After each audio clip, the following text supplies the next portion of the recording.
Fellow Kenyans, on behalf of all my fans, we have just received the breaking news ya kwamba Kenya Police FC will host Gor Mahia on 3rd Saturday, February 2024 at Police Circle in South B. Why do we call it breaking news?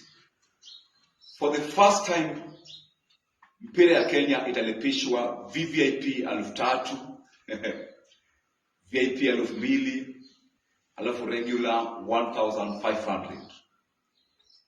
Kenya Police FC, mlikaa chini na ofisi yenu, mkafikiria kwamba mlipishe mpira hiyo pesa. Haijawahi fanyika hii Kenya. Haijawahi fanyika. Tumebwagwa sana. So tunaomba the organizers of Kenya Premier League, Football Kenya Federation, waingilie kati kabla ifike Saturday. Ikikataa ipande juu kidogo, ifike kwa Minister of Sports kupitia kwa Honorable Babu na Mwamba. Kwa sababu tunaona ni kama Kenya Police hawataki mpira. Kama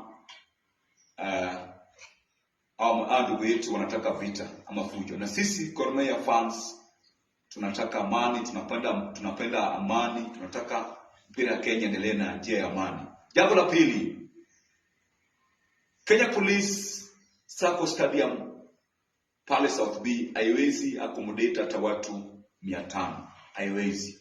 Okinyalwe. Kwa hivyo mkae chini mfikirie tena kabla ifike Saturday. Sisi Gor Mahia tuko tayari kukuja mahali popote mtatuita. God bless you. God bless Kenya. And may God bless Gor Mahia.